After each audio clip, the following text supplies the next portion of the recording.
Hello बच्चों, आज का जो टॉपिक हम डिस्कस करेंगे वो टॉपिक है स्पीड टाइम ग्राफ। ठीक, इससे पहले के लेक्चर में मैंने आपको डिस्टेंस टाइम ग्राफ के बारे में बताया था। अगर आपने वो वाली वीडियो नहीं देखी है तो आप यूट्यूब पे सर्च करो डिस्टेंस टाइम ग्राफ बाय मेगी क्लासेस और एक शानदार सी वीडियो आपको मिल जाएगी। ठीक है, उस वीडियो को देख लो। अगर आप देख चुके हो तो ये वाला टॉपिक स्टार्ट करने वाले हैं, तो कॉपी पेन निकाल लो और पेटी पैक होके बैठ जाओ। तो आज का टॉपिक है स्पीड टाइम ग्राफ। ठीक है, अब स्पीड टाइम ग्राफ में हम क्या करेंगे, जनरली दो एक्सिस लेंगे, एक लेंगे एक्स एक्सिस, दूसरा लेंगे वाई एक्सिस। वाई एक्सिस को हम बोलते हैं वर्टिकल लाइन, एक्स एक्सिस को बोलते हैं हॉरिजॉन्टल लाइन। तो हॉरिजॉन्टल पे हम टाइम कंसीडर करेंगे, इसकी यूनिट होती है सेकंड। ठीक है, और वर्टिकल लाइन पे हम क्या कंसीडर करेंगे, स्पीड, जिसकी यूनिट होती है मीटर पर सेकंड। आई बात समझ में? ठीक, अब केस फर्स्ट है, when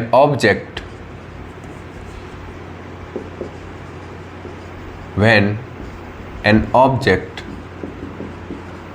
moves at a constant velocity. देखते जाओ, अभी आसानी से आपको ये ग्राफ समझ में आ जाएंगे, कोई बहुत ज़्यादा दिक्कत नहीं होगी।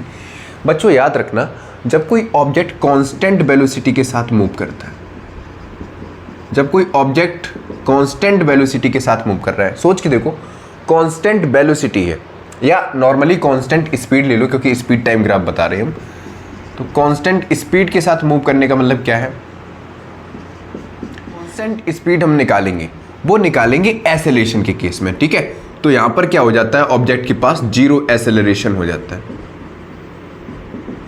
ठीक, मतलब जो ग्राफ आएगा वो ऐसा आएगा, पैरेलल टू टाइम एक्सिस। लिखो, ग्राफ विल बी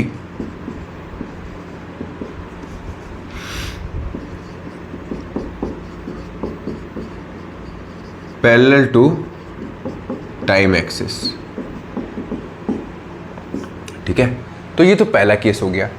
अब दूसरा केस देखते हैं, ये थोड़ा इंपॉर्टेंट है। व्हेन एन ऑब्जेक्ट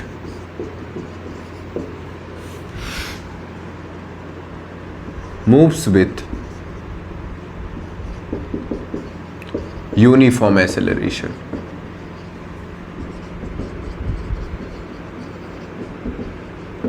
इस केस में क्या होगा, सेम लेंगे ग्राफ,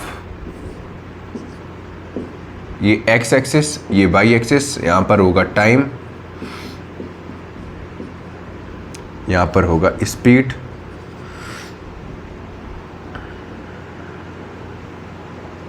जो कि होता है मीटर पर सेकंड में। ठीक है, ये आएगा ओरिजिन से पास होते हुए ऐसा जाएगा स्ट्रेट लाइन में। ये क्या बता रहा है कि जो एक्सेलरेशन है हमारा वो कैसा है, यूनिफॉर्म है।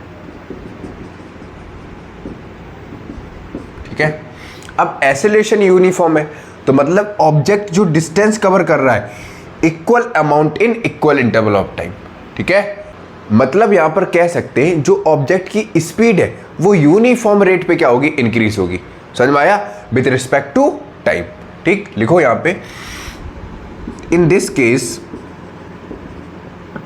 This case speed of an object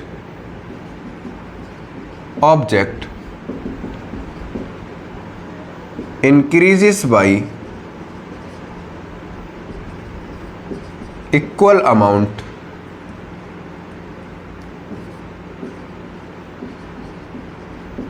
in equal interval of time. Clear हो गया, कोई दिक्कत, इतना समझ में आया? ठीक, अब आगे बढ़ते हैं, फटाफट स्क्रीनशॉट लो यहां तक।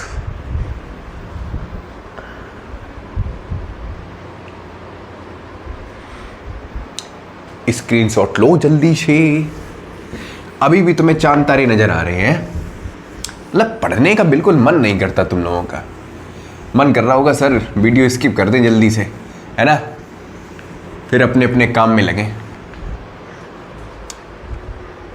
कंसंट्रेशन पावर तो तुम्हारी बिल्कुल घुटनों में है, बिल्कुल घुटनों में। ठीक, अब इसी का सी पार्ट देखेंगे। when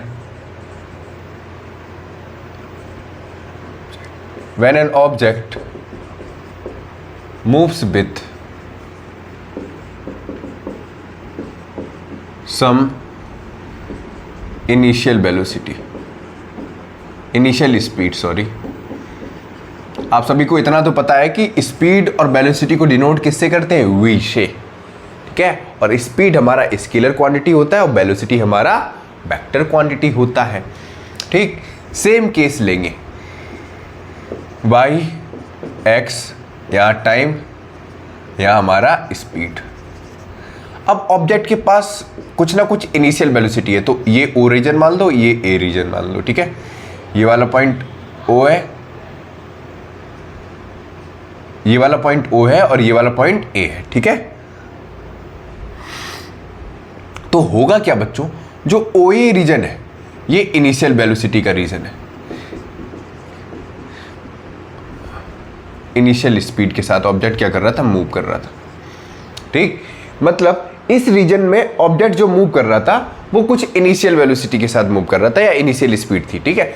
तो ए पॉइंट पे क्या किया, ए पॉइंट पे आके उसने अपने एक्सेलरेशन को क्या कर दिया, यूनिफॉर्म कर दिया, ठीक। क्लियर हो गया। अब ए पॉइंट से मान लो ये पॉइंट वी है, अगर हम इसको कनेक्ट करें तो ये ऐसे ही तो कनेक्ट होगा, ठीक। मतलब ए बी जो रीजन है वो क्या डिनोट कर रहा है, यूनिफॉर्म एक्सेलरेशन को। मतलब ए पॉइंट पे आके ऑब्जेक्ट की जो वेलोसिटी है या स्पीड है वो कैसी हो गई, यूनिफॉर्म हो गई। समझ में आया, क्लियर हो गया। लेकिन जो ओ ए रीजन था, ओ ए रीजन में ऑब्जेक्ट कुछ इनिशियल वेलोसिटी के साथ मूव कर रहा था या इनिशियल स्पीड था, लेकिन यहां पर इस केस में जो वेलोसिटी या स्पीड इंक्रीज हो रही है वो इक्वल अमाउंट में in with respect to time. यहां पर ए बी रीजन में जो ऑब्जेक्ट की स्पीड है वो इक्वल अमाउंट में इंक्रीज हो रही है विथ रिस्पेक्ट टू टाइम। बात समझ में आई या नहीं आई, क्लियर हो गया ये वाला डायग्राम, ठीक। अब ये अगर रीजन निकालूं डिस्टेंस कवर्ड, तो पूरा यही तो रीजन निकलेगा टोटल। एरिया अंडर कर्व, याद रखना एरिया अंडर कर्व हमेशा क्या बताता है, डिस्टेंस कवर्ड।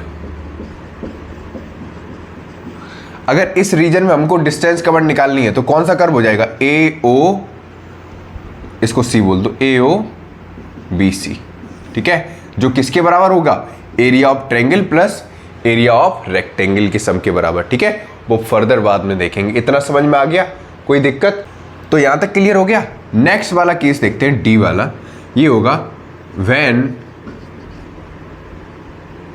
The speed